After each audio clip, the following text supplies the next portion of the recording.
आज के इस वीडियो लेक्चर में हम रीडिंग कॉम्प्रिहेंशन के बारे में पढ़ेंगे। रीडिंग कॉम्प्रिहेंशन क्या होती है, उसको हल करने का आसान तरीका क्या है।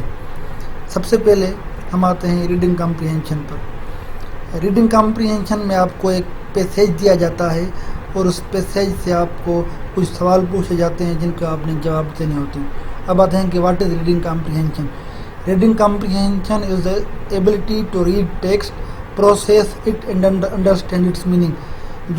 जो टेक्स्ट या पैसेज हमें दिया गया है उसको पढ़ने और समझने की सलाहियत को हम कहते हैं रीडिंग कॉम्प्रिहेंशन। अब उसको और आसान बनाते हैं। रीडिंग कॉम्प्रिहेंशन, रीडिंग वर्ड लिया गया है रीड से जिसका मतलब होता है पढ़ना, और कॉम्प्रिहेंशन लिया गया है वर्ड कॉम्प्रिहेंड से जिसका मतलब होता है समझना। मतलब हुआ इसका कि पढ़कर समझना। अब आते हैं कि रीडिंग कॉम्प्रिहेंशन के लिए कौन सी चीज़ सबसे ज़्यादा इम्पॉर्टेंट है, ज़रूरी है। The fundamental skills required in efficient reading comprehension are knowing meaning of words, ability to understand meaning of a word from discourse text, ability to follow organization of passage। उसके लिए ज़रूरी है कि पैराग्राफ में मौजूद लफ्ज़ों के मतलब को समझा जाए और लिखे हुए स्क्रिप्ट को सही से अरेंज किया जाए। मतलब कि जो वर्ड्स उस पैसेज के अंदर मौजूद हैं उनको हम समझें और उस पैसेज को सही तरीके से ऑर्गेनाइज कर सकें। अब आते हैं कि रीडिंग कॉम्प्रिहेंशन में से किस तरह के सवाल आते हैं।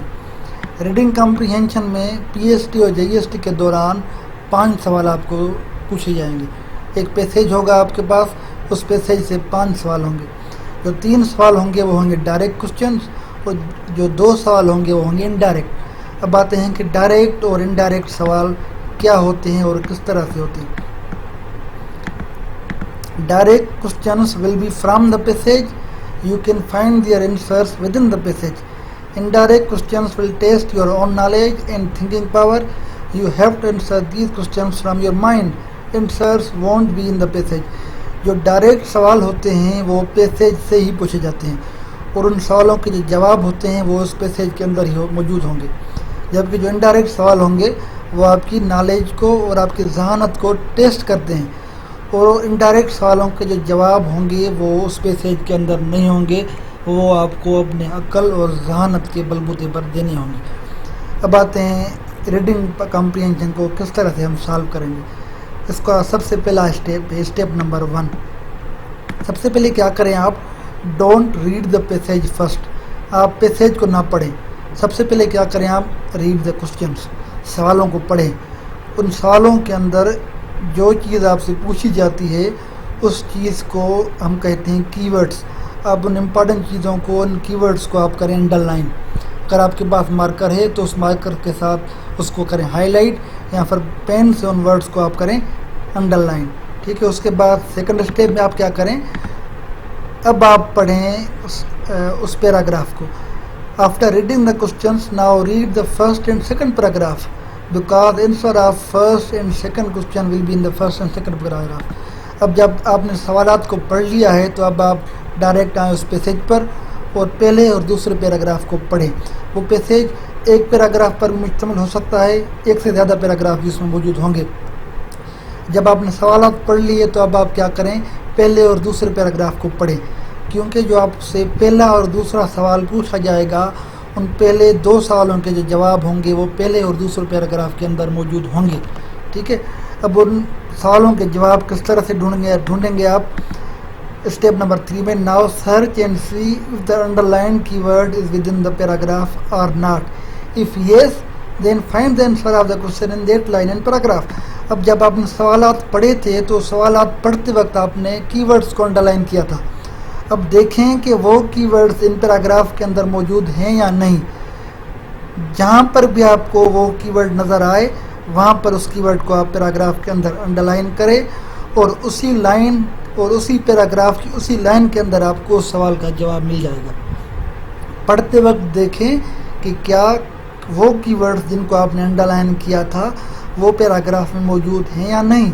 अगर कीवर्ड्स हैं तो उस सवाल का जवाब भी उसी लाइन और उसी पैराग्राफ के अंदर मौजूद होगा। ठीक है। अब आते हैं हम के इनडायरेक्ट सवालों को। ये जो 3 सवाल होंगे आपके डायरेक्ट वो इसी तरह से हल होंगे। मतलब जो आपने कीवर्ड्स अंडरलाइन किए हैं उन कीवर्ड्स को आप पैराग्राफ के अंदर ढूंढें और फिर जहाँ पर भी आपको वो कीवर्ड नज़र आए उस पैराग्राफ की उसी लाइन पर आपको उस कीवर्ड उस जो है सवाल का जवाब मिलेगा।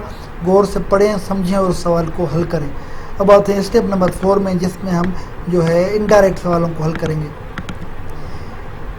In this step, you have to solve indirect questions. Author can ask you the title of the paragraph or he can ask you the theme of the whole paragraph.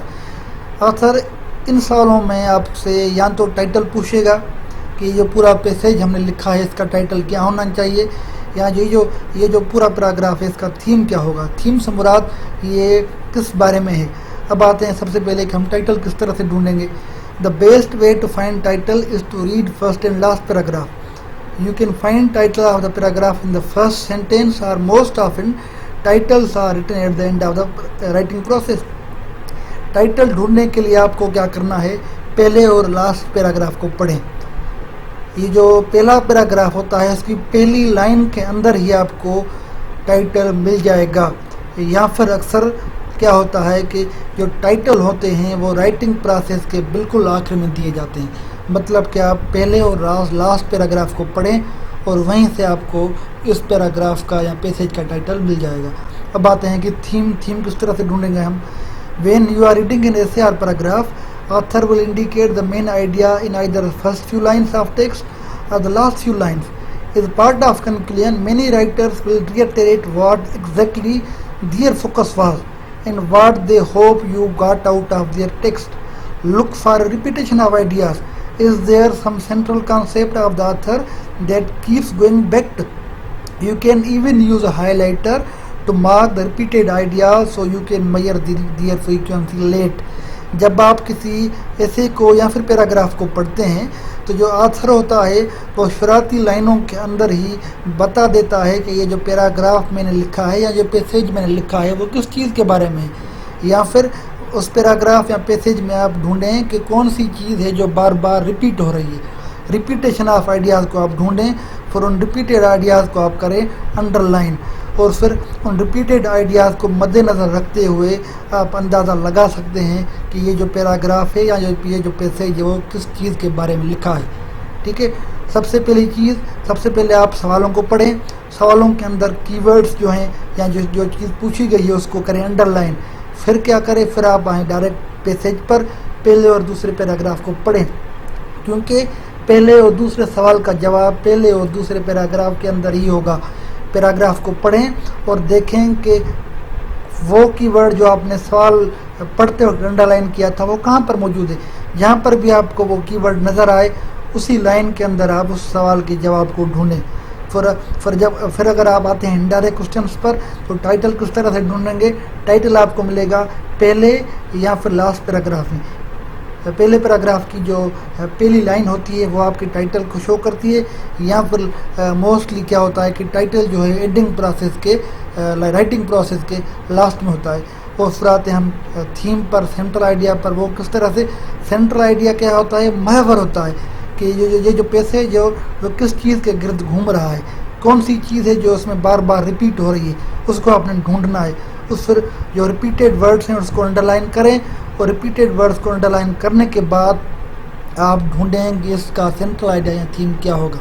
अगर इन स्टेप्स को आप फॉलो करते हैं तो यकीनी तौर पर आप रीडिंग कॉम्प्रिहेंशन के 5 में से 5 सवाल यानी कि 100% करेक्ट जवाब हल कर सकते हैं। If you have liked this video, you are requested to share this video and kindly subscribe our channel. Thank you very much.